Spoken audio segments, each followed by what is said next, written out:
Bom dia, pessoal. Mais uma vez aqui voltando com nossas aulas e continuando a aula que nós vimos, as aulas, na verdade, que nós vimos na última, né? Nós estávamos falando sobre o neocolonialismo, falamos sobre ele, sobre a divisão ou partilha da África. Hoje falaremos sobre a partilha asiática.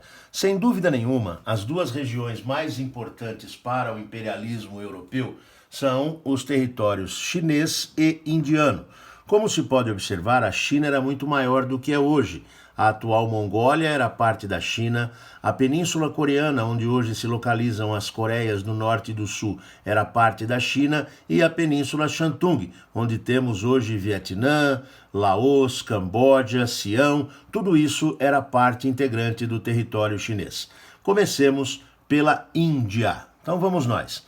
Na verdade, o subcontinente indiano é parte integrante do grande império colonial inglês desde o século XVIII. Não sei se vocês se recordam, mas entre 1756 a 63, França e Inglaterra disputam a posse do subcontinente indiano. Os ingleses se saem vitoriosos. Aliás, apenas como observação, essa guerra, conhecida como a dos 7 anos, é parte integrante do processo de independência dos Estados Unidos. Bem, voltando à partilha da Ásia, a partir do momento em que se toma posse da Índia, ela se transforma em um protetorado. E aí vai uma pequena observação. Durante a vigência do imperialismo ou neocolonialismo, você tem as colônias propriamente ditas, que são completamente submissas às suas metrópoles.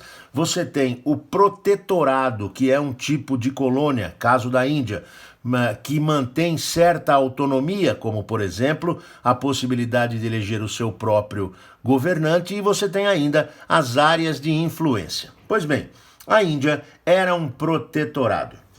Durante praticamente 100 anos, os ingleses investiram muito na Índia, em portos, em ferrovias, em hidrelétricas. Entretanto, todo esse investimento e a condição de protetorado cessariam drasticamente após a chamada Guerra ou Revolta dos Cipaios. Entre os anos de 1857 a 58, os cipaios, que nada mais são do que soldados indianos treinados pelo exército inglês, e exatamente por serem treinados pelos ingleses, acreditavam que poderiam se sair vitoriosos em uma revolta, foram derrotados. A partir da derrota dos cipaios, a Índia perdeu a sua condição de protetorado e viu a coroação da rainha da Inglaterra, Vitória, como rainha da Índia. Detalhe extremamente importante, esse é um período áureo do imperialismo inglês, é a chamada Era Vitoriana, quando os ingleses possuíam um império absurdamente gigantesco, segundo eles, onde o sol nunca se punha. E isso se dá ao fato de que, enquanto o sol estava se pondo, por exemplo, na Inglaterra, ele estaria nascendo em outra parte do mundo, em outro ou em uma das colônias da Inglaterra. A partilha chinesa, sem dúvida nenhuma, a região de maior importância. O que os europeus queriam na China era a abertura do seu território ao comércio europeu. Na verdade, o comércio com a China, ou entre China e Europa, já existe desde o século XVI. Nas grandes navegações, os portugueses chegaram, por exemplo, à região de Macau e passaram a comercializar com a China, mas nunca conseguiram penetrar no território. E era exatamente as riquezas que a Europa pensava existir dentro da China que lhes interessavam. Para forçar essa sua abertura ao Ocidente, duas guerras foram organizadas. A primeira delas, a Guerra do Ópio, entre 1840 e 1842, quando gigantescos carregamentos de ópio. O ópio é uma droga alucinógena produzida em grandes quantidades na Ásia Central. Nesse momento, século XIX, ela era produzida em grandes quantidades no atual Afeganistão, que era parte integrante da Índia e, portanto, do próprio imperialismo inglês. Em 1840, por ordem dos imperadores da China, uma gigantesca quantidade de carregamento de ópio foi destruída e os ingleses, então, dando como desculpa o assassinato de missionários religiosos, declarou guerra à China.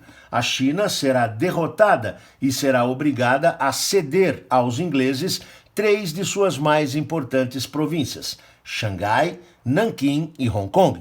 Em relação a Hong Kong, aliás, essa região, que hoje é uma das mecas do capitalismo mundial, somente será devolvida aos chineses no final do século XX. No final do século XIX, na verdade no ano de 1900, nós teremos uma outra guerra, conhecida como a Guerra dos Boxers. Boxers nada mais eram do que os lutadores chineses, os lutadores de artes marciais, que encontravam-se unidos em torno de uma entidade. A pedido dos imperadores da China, como última forma de evitar a dominação ocidental, esses lutadores começaram a deixar os seus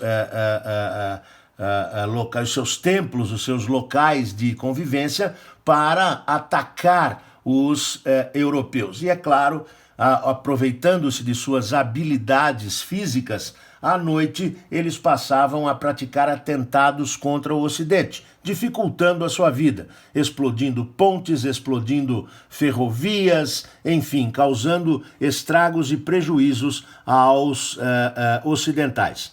Para derrotar os Boxers, como os ingleses chamavam os lutadores chineses, formou-se uma verdadeira união ocidental. Países como a França, a Inglaterra, a Alemanha e até o Japão irão participar da guerra contra os Boxers, que obviamente serão derrotados. A derrota da China dentro da chamada Guerra dos Boxers levou à divisão de seu território. Mesmo assim, apesar de perder grande parte de seu território, ela ainda se manterá como um grande império universal. A França ficará com a região da Indochina, aqui embaixo. O Japão ficará com a Península Coreana, que mais tarde irá se dividir entre as atuais Coreias. E a Alemanha ficará com a Península de Shantung, também muito próximo da Indochina, aqui embaixo. O Japão, um conjunto de ilhas localizado ao largo da própria China, né? Se vocês observarem aqui, vejam, vocês viram no mapa anterior a China e aqui vocês estão vendo a Península Coreana. E o Japão é esse conjunto de pequenas ilhas aqui. Assim como aconteceu com a China, o Japão também permaneceu à margem do mundo ocidental até a segunda metade do século XIX, quando ocorrerá ali a chamada Era Meiji, quando, na verdade, um jovem imperador, influenciado por ingleses e norte-americanos, irá suprimir a chamada sociedade feudal japonesa. Sociedade essa muito parecida com o feudalismo que nós tivemos na Europa durante a época moderna. No Japão, essa sociedade chamava-se shogunato, pois os seus nobres eram os shoguns. Eles foram absolutamente contrários à abertura japonesa. Entretanto, o imperador acabou por suprimi-la. Haverá, então, a abertura econômica do Japão para o mundo ocidental. E, claro, de forma muito rápida, o Japão, apesar de suas deficiências naturais, apesar de não possuir nenhuma riqueza mineral, se transformará de forma muito rápida em uma das maiores potências industriais do planeta. Como veremos mais à frente, no início do século XX, o Japão já fabricava aviões. Nós falamos da África na aula passada. Entretanto, não falamos para vocês sobre esta região aqui, conhecida como a África do Sul. Essa região, moçada, ela é absolutamente importante para a Europa desde o final do século XV, quando os portugueses atravessaram o chamado Cabo da Boa Esperança para seguir em direção ao Oriente. A partir daí, a região de Cape Town, do Cabo, tornou-se um importante centro comercial, parada obrigatória de navios que vinham do Oriente em direção ao Ocidente ou do Ocidente em direção ao Oriente. Pois bem, esta região foi ocupada desde o século XVI por holandeses, que serão conhecidos como Boers. Portanto, os Boers nada mais são do que descendentes de holandeses que ocupavam a região desde o século XVI. Acontece que a importância comercial da área e a descoberta de grandes reservas de carvão mineral e de diamantes fez crescer os olhos da Inglaterra, que passaram a cobiçar a região. Entre os anos de 1899 a 1902, nós viveremos na África do Sul a Guerra dos Boers. Por favor, não confundir Boers na África do Sul com os Boxers na China. A guerra envolve, portanto, os Boers, descendentes de holandeses, e os ingleses, e resultará no surgimento de 3 territórios. O território de Orange, pertencente aos holandeses, e o território de Cape Town, território do Cabo, pertencente aos ingleses. Surgirá ainda um terceiro território, Transvaal, que será ocupado pelos Zulus, os nativos, aqueles que sempre viveram nessa região.